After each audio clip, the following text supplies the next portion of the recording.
Hello and welcome back to the Faith Seeking Understanding podcast. I'm Roland, this is Matt, and I'm exhausted. So if I slur my words, I'm sorry. If I slur my words as usual, I'm sorry, I guess. Every time I edit the videos, I'm always like, Matt is so clear and articulate, and I like trip over my own words sometimes. It's like very frustrating to listen to yourself. Anyway. I think you also just like zoom in on your own voice though. Like we notice the slightest things in our own voices that we don't notice in other people's. Yeah. Very self-critical, yeah. Yeah, I think that's just part of listening to your own voice. For what it's worth, when I'm editing the audio during the weeks, I don't notice it as much. Thanks, man. I love you too. Okay, so we are busy looking at wisdom in the Old Testament, particularly now we're sort of halfway through the book of Ecclesiastes. So we're making our way through. The structure that we're sort of following of Ecclesiastes, if you haven't been following in all the episodes, is basically this, that there's like the royal experiment, which was a phrase that you used in your paper that I'm reading, that I thought was a really cool way of talking about it. Good. But the royal experiment in chapters 1 and 2, where he has like a poetic and a prosaic introduction, and then he goes through how Hevel gets in the way of folly and the way of wisdom broken up into two parts. And then in from chapter 3 onwards, he repeats the same structure. So we see the poetic and prosaic introduction in chapter 3. In 4 to 6, which was our previous episode, we looked at the way of folly, and we saw that Qoheleth sort of expands his horizon. So he's still looking to critique the idea of following the desires of your heart and trying to find being better off, and finding happiness and being better off in that particular way. But now he has his own proposal, which is like to enjoy your toil as a gift from God and fear him and sort of be in right relationship with him in that way. And so occasionally he'll talk about like what can be good, a good way of doing it if you're not trying to make this particular path your happiness. And then he'll also, at some point, in some strategic points, he'll put his proposed idea up as like the better alternative to the ways that this particular path fails. So he finished with that in chapter 6. In this episode, we're going to look at 7, verse 1 to 9, verse 10. And here we're looking at the first sort of critique of wisdom as sort of the place that we find happiness by being better off. And if you recall, the first sort of problem that he saw with wisdom was death.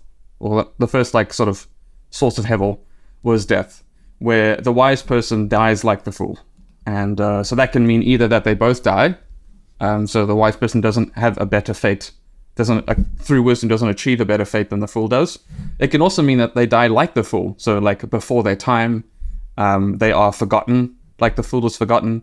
And so wisdom doesn't seem to guarantee sort of any being better offness than folly does. Yeah. And so that's just another prong in that pursuit of happiness by being better off. So we're going to see what he has to say in this section. But the first thing I want to do is motivate that he is in fact shifting his tone from the desires of your heart to the constant theme of death and wisdom. One of the things that he does when he expands out is he will include related notions. So in this, we'll find that he sometimes will talk about wisdom and folly, and other times he'll talk about righteousness and wickedness.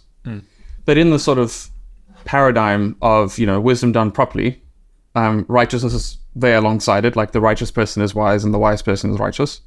And similarly, the fool in their folly will often be drawn to wickedness because that's the cheaper way or the easier way. And the wicked, just in virtue of being wicked, but also in their wickedness, will do foolish things. So that's sort of, we'll see that sometimes. Like sometimes he'll just talk about righteousness and death rather than wisdom and death, but it's the same sort of sphere of what could you say, intuition or like way of thinking about the life. I mean that same interrelatedness isn't exactly uncommon. You see in all the way through the book of Proverbs as well, this correlation between wisdom and righteousness and folly and wickedness. And not as a hard and fast, not as a one means the other, or that one is necessarily interpreted in terms of the other, but that there is quite often this sort of close correlation, or at least this way that Proverbs is wanting to paint things, even if it's not hard and fast. Yeah. So let's just scan through this real quick and just see that I'm not making things up, and I think that he's shifted his sort of focus. So in 7 verse 1 to 13, pretty good example, he has this contrast between how the wise person will reflect on death, that their house is the house of mourning, and this is contrasted with the fool, whose house is the house of mirth, or like laughter, or pleasure, or entertainment, or whatever. Anything that you can do to distract yourself from the harsh realities of life, culminating in the reality of death and its implications of losing people that are near you, and all those sorts of things. You see, yeah, I guess that's it's supposed to be a sort of humbling experience, I think. So you see, for instance, with the contrast of the fool and the wise in this way, you see in verse 9, be not quick in your spirit to become angry, for anger lodges in the hearts of fools. So that's like you're overly invested in your present life, not kind of having that perspective of death and sort of your own mortality. Yeah. We see as he goes on with, which is a passage we're going to come back to, but he talks about in verse 15, in my hevel-filled life I've seen everything. There's a righteous man who perishes in his righteousness, and a wicked man who prolongs his life in his evil doing. So there we're like, oh, that's the opposite of how it should be. Like, what are we doing here? But again, we see the idea of death coming in, and here the righteous man is dying like the wicked man, and the wicked man is prolonging his life like we would expect the righteous man to. Yeah. We see so he continues talking, kind of adding in these thoughts every now and then about different things. But then there's this interesting passage at the end of chapter 7, where he says, like, I turn my heart to seek out wisdom and figure out the scheme of things. And he says, and I find in verse 26, and I find something more bitter than death, a woman whose heart is snares and nets and whose hands are fetters. So there we see, he's like, he still has death on his mind, even though he's talking about this other thing. He's like, this you could be sort of estranged from the good life, even prior to your death. And that sort of idea is coming out there. Then in chapter 8, he talks about the king and the wise and how they relate to each other, and it's quite an interesting thing to try and piece together what exactly he's trying to get at. But we can see there that, like, if anything, the king is the person who has control over the life of another person, right? And so we see in verse 8, he says, a man has no power to retain his spirit or power over the day of death, so he still has that in mind. And then verse 9, all this I observed while applying my heart to all that is done under the sun, when man had power over man to his hurt, right? So that you can think there of, I mean, if you're thinking about this in terms of death, you can think there of David and Bathsheba, where David sends Bathsheba's husband to the front lines to die. You know, it's like the king has that kind of power over another person to the second person's hurt, right? Mm. Then again, theme of death continues, right? Verse 10, then I saw the wicked buried, right? So they're still dead, although he reflects on what life was like before, when they would go in and out of the city and people would praise them as if they were good. What verse is that? Verse 10. Okay, cool. Is there a difference in Hebrew and English again? No, there's a different translation? There's a text critical issue where... we can come back to it. Let's come back to it. Yeah, okay. At least in verse 13... It might not actually be that important, so we can come back to it if it comes up. At least in verse 13, we have a similar idea where it will not be well with the wicked, neither will he prolong his days like a shadow, because he does not fear before God. So we have the same idea of, like, somehow, I don't know how this is going to work out, but it's not going to work out that the wicked gets what the righteous deserve and prolong his days beyond the day of his death. Yeah, I think we definitely want to come back to that. Okay, cool. And then I'll skip over the rest of chapter 8. I can't remember exactly what he talks about there, but it's more or less fine. And then chapter 9, verse 1 to 10, he comes back. He just says again, you know, I laid on my heart how the righteous and the wise and their deeds are in the hand of God. They don't know what's going to happen. He says also in verse 3, also the hearts of the children of men are full of evil, and madness is in their hearts while they live, and after that they go to the dead. Fine. But he who's still alive has hope. You know, he can still, now he's going to bring in his perspective. It's like, well, while you're still alive, you can still take pleasure in the gift of God, you can still fear God and live with him, and that's good.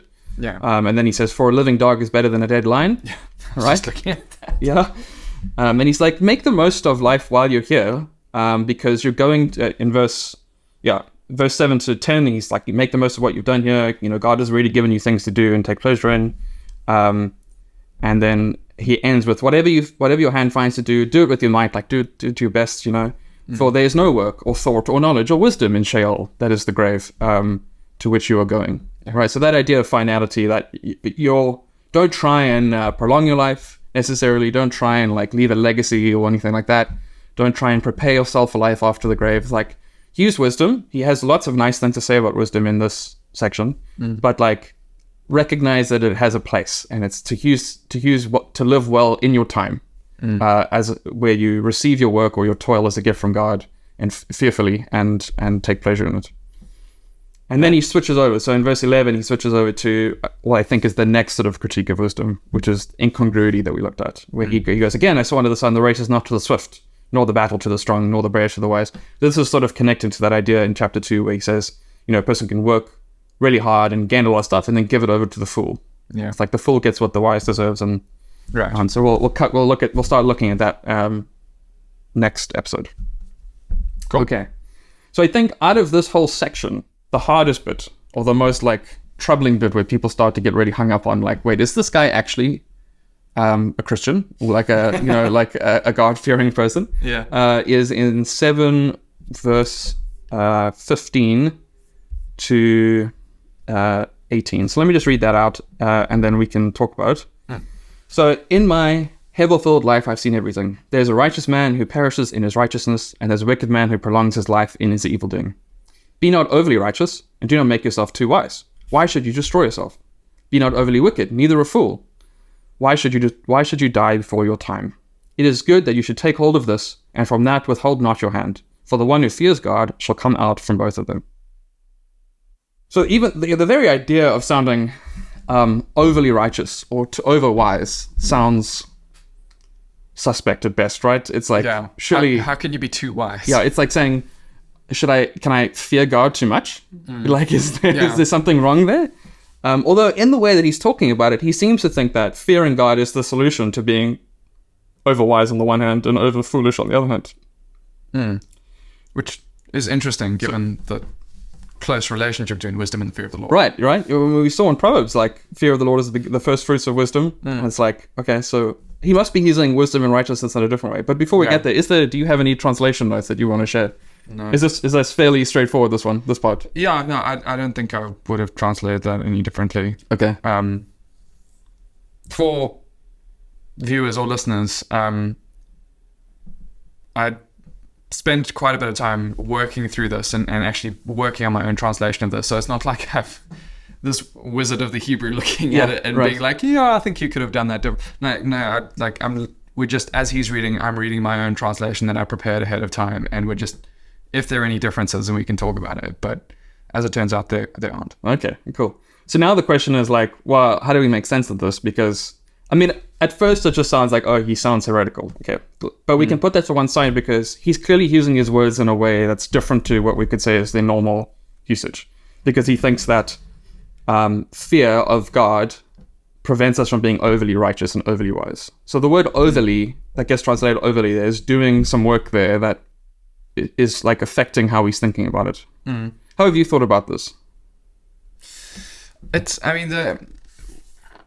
What I've sort of thought and what I've come across is that there's this doctrine of the mean that's going on here. Yeah. So that's sort of tapping into Aristotle's idea that the best course of action is that which is between two extremes, where you can either be so to take bravery, I think, is one of his stock examples. You can be foolhardy, where you just sort of go at it whatever the danger, or you can be timid, which is that you won't go near any danger. And actually, both of those are problematic. Both of those will lead you into more than a spot of trouble. And bravery is the mean that stands between them, that you are ready to face up to danger where appropriate, and only to the degree that it's appropriate. And so there seems to be a sort of, that seems to be what is going on here. It still sounds very odd to say that, well, don't be too righteous, but usually the way that seems to be explained is in a sort of utilitarian way. Okay. That you don't want to shoot yourself in the foot by being a goody two shoes. Okay. You can go out of your way to the point where it actually hurts you. You can also just be a horrible person, and that could also just not, don't do that either. But if you're going to be a people pleaser, or you're going to go to such lengths that you end up hurting yourself, well, that's not going to do you any good, so don't do that. How that then squares with the fear of God, well, I don't know. I think it's quite important for us to recognize that there's a sense of these words that isn't intrinsically connected with the fear of God. We saw that with wisdom already, right? Where there's wisdom can be guided by the fear of God, or it could just be oriented towards the fear of God. Yeah. Or it could just be like execution of skill, right? So we saw that with Solomon. Yeah, he did a lot of things very wisely, but they weren't guided by the fear of God, right? And I think the same is true of righteousness. I think we struggle with this a bit because we're thinking as Christians where we have, let's say, something like the book of Romans, where, Christ died, he's up, and he's made us righteous with God, before God, right?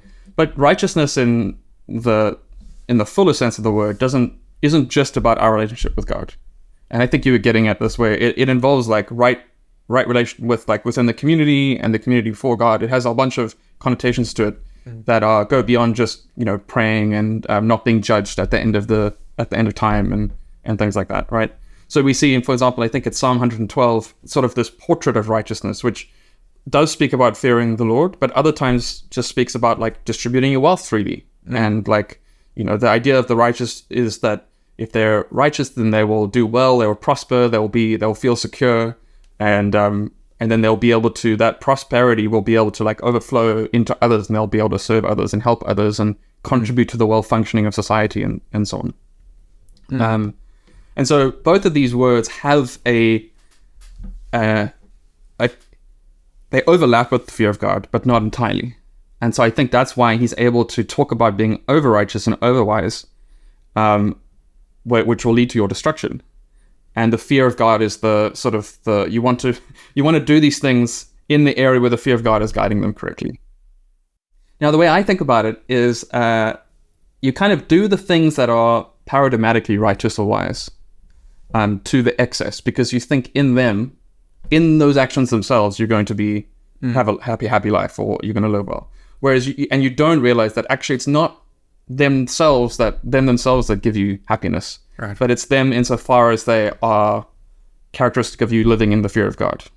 Okay, and so we kind of see this already. Like, I think Qoheleth has already kind of prepped us for this, at least in the context of wisdom, in the verses that come before, right? Right. Because the wise person he says, like, it's better to go to the house of mourning than go to the house of feasting, for this is the end of mankind, and the living should lay it to heart, right? Sorrow is better than laughter, for sadness of the face, the heart is made glad, right? The heart of the wise is in the house of mourning, but the heart of fools is in the house of mirth. So we have here a picture of someone who the wise person takes seriously their mortality and is able to use that to guide the way that they think about priorities in life and do all these things. But now, okay, but then you're like, imagine you hear them, and you're like, oh, that's great. Okay, I'm going to spend all my time thinking about death. Yeah. Right? I'm going to always just reflect on it. I'm never going to go to the house of mirth. I'm never going to do anything that's fun. I'm always going to try to correct people. I'm always going to try analyze things to death. Yeah. Pun not intended. Although maybe pun intended, I guess. And all these sorts of things. That would be a case where I think it's you being overwise. Like you're kind of doing the hard stuff to the nth degree because you think somehow in that you're going to find some kind of redemption or happiness or whatever. Whereas all you're really doing is not like preventing yourself from enjoying the things that are good in life. Yeah, you're running yourself into the ground. You're destroying yourself, as he says in the verse where he warns about this in verse 16, right? Yeah. Why should you destroy yourself? Yeah. I think in modern days, the most common example of this that I think people hit into, if they're not impulsive, if they like to plan things and research things, is like analysis paralysis, right? Where you spend so much time trying to make the right decision that you end up making no decision and not benefiting anything, Yeah.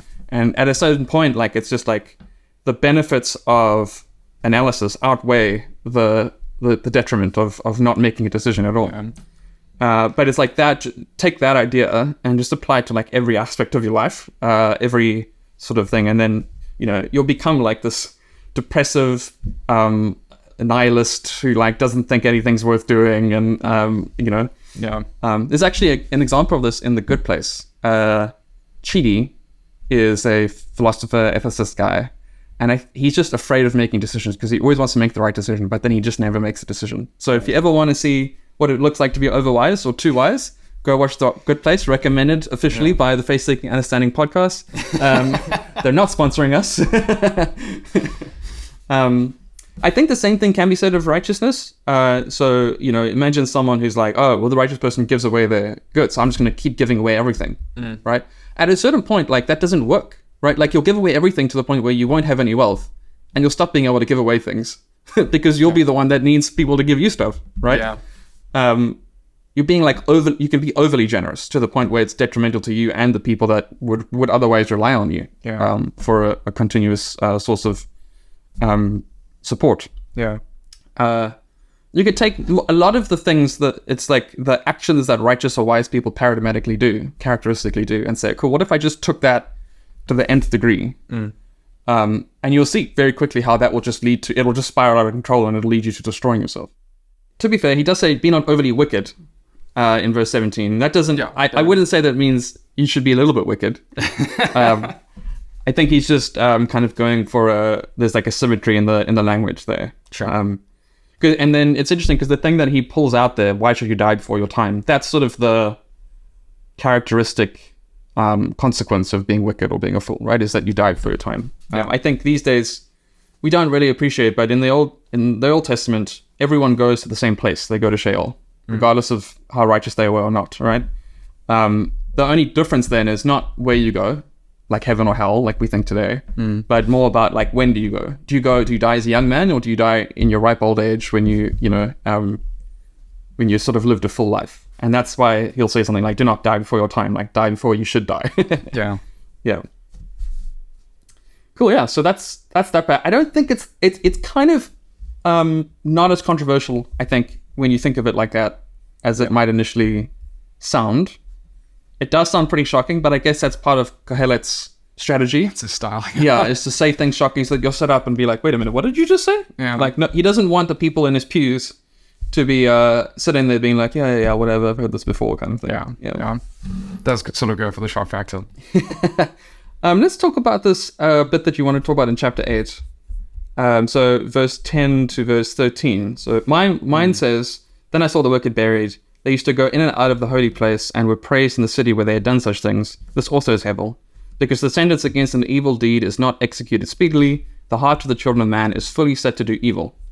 Though a sinner does evil 100 times and prolongs his life, yet I know that it will be well with those who fear God, because they fear before him. But it will not be well with the wicked. Neither will he prolong his days like a shadow, because he does not fear before God. So, with that translation, it aligns quite well with the realization we saw at the second half of chapter 3, where he says, because there's a time for everything, there's going to be a time for every deed. Right. And they will find judgment. We don't know how this is going to work. We don't know how exactly. Yeah. But we know that, like, even though they might appear to do well in the present day because of circumstances outside of our control, ultimately they will meet the end that they do deserve. So we can take solace in the fact that that judgment will be meted out and that God will do right on. Yeah. So he sort of, it's a defeater for the person who's like, look, the wicked people prosper. And he's like, so we should be wicked. And he's like, no, don't do that. Like, it's not going to go well. Right. Yeah. And I mean, there does seem to be elsewhere in Ecclesiastes this sort of handover to God that, well, ultimately he is in control. We might not know what he's doing now, but we can be sure that he is still sovereign over what's going on. We could translate that with the eventuality that this is something that's going to happen in the future. That this is what will happen for the people who fear God. Okay. The way that those verbs can actually be translated, it doesn't necessarily. I mean, there's some technical details that I don't really want to have to go into between just the difference between the way that Hebrew works as a language and the way that English works as a language. But the bottom line is that one of the things that sort of help with that might do away with the contradiction here is if we just understand this verb not as if we don't take it as something that's going to happen in the future, but something that's indicating intention, which is a viable option. Okay. So instead of, but I know that it will go well for the person who fears God, we could say, I know it should go well for the person who fears God. So he's got this view that, well, I know how things are supposed to work out. If I open my Bible, if I read Deuteronomy, if I see the way that God tends to deal with the righteous, when I look at it through the lens of all my expectations of how the world is supposed to work, this is what's supposed to happen. Instead, I look around me and I see injustice. Instead, I look around and I see that there is the one who does evil 100 times and yet his life is prolonged. So there's this incongruity already that, I mean, he's going to have plenty more to say on in later chapters.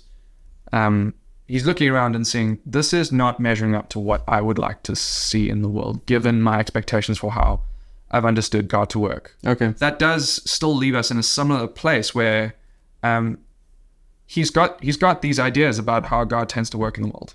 He's got these ideas about God's sovereignty, which is emphasized multiple times throughout the book.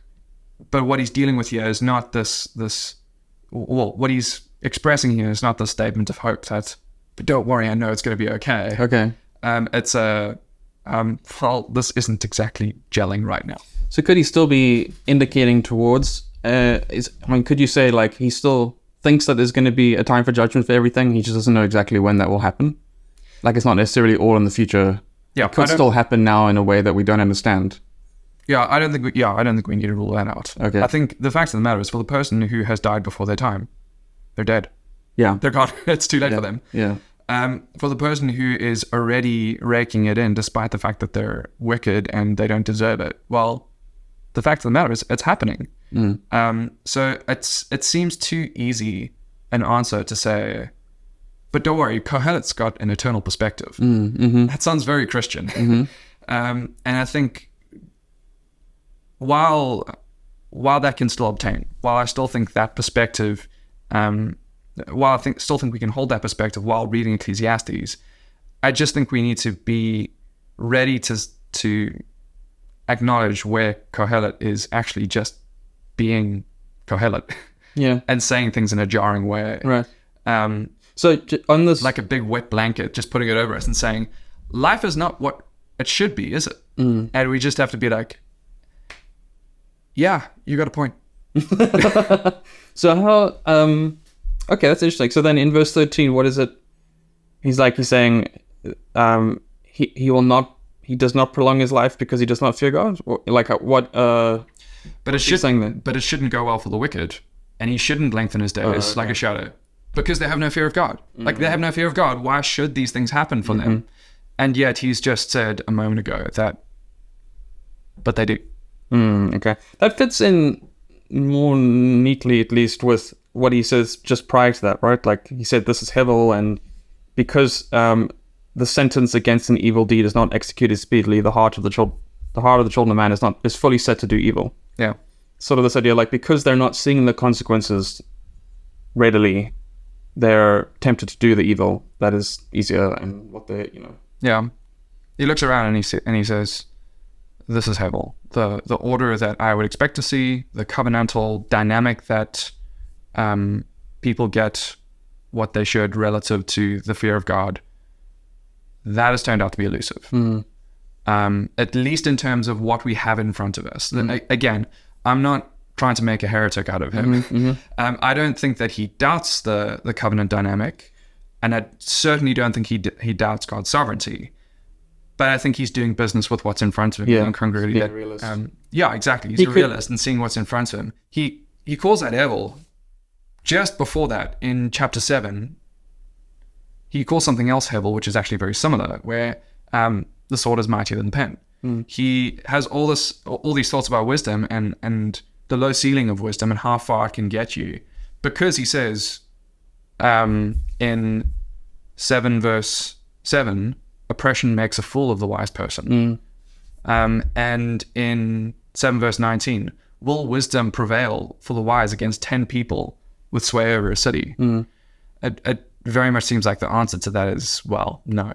Wisdom can get you so far, but if somebody's stronger than you, then... And it ties even further back with the last bit of chapter 6, which actually seems like a bit of a transition period. Yeah. Section. Yeah. A bridge, where he says that no one is able to contend with one who is more powerful than them. Where there are many words, there's a great deal that's elusive, and what advantage is there for humanity? 6 verse 10 there. Yeah. So, I mean, that thread seems to be going all the way through, that the sword sometimes is mightier than the pen, and wisdom is only going to get you so far in trying to deal with that. Yeah. So he, in this reading, he's more like raising a question and pointing out like another source of heaven, really. And I think it does kind of make more sense to me if you recognize that, if you maybe see it that way. I mean, I haven't thought about it like this, so I need to think about it more. But my first impression is, well, this does make more sense because when he concludes, so in 8 verse 14 to basically 9 verse 10, he doesn't really ever mention judgment as a thing. He's still going back to the, well, while you're alive, make the most of it. Live well, because like when you die, that's it. Like you no longer have these things. Well, you would think, but the same idea of like the hearts of the children of man are full of evil, and madness is in their hearts while they live, and after that they go to the dead. And 9 verse 3. So he still has this this problem in his mind, and yet he doesn't then, in his concluding thoughts, go back to the like, but there's going to be a judgment, so it's going to be okay in the end. Yeah, that would seem a very easy answer. Yeah. Perhaps it is worth saying that sometimes I think as Christians today, we can be a bit too trite about that. Yeah. That we don't reckon with the suffering that's in front of us or the oppression that's in front of us. And perhaps don't speak out about it but don't worry, there'll be a judgment day where everything will be, the wrongs will be righted, the rights will be wronged, and it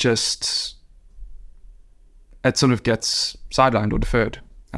It's interesting because it makes me think like his point in chapter 3, where he said like there'll be a time for everything. Like he clearly believes that, like that's a implication of this principle that he guides him, but he doesn't really know. That's pretty much all he knows. He doesn't know what shape it's going to take. Yeah. He's like, maybe it'll happen during our lifetime. Maybe it'll happen after death. Don't know what that's going to look like because we all go to the same place. Like maybe the people that look it like in a good place, they're actually hating themselves inside. Maybe not. Like, I don't know. I just know somewhere in the scheme of things, there's going to be a time for everything, but I have no idea how it's going to work itself out. And then part of like speaking to that now is like raising this question where it's like, well, it's not this way of thinking about it.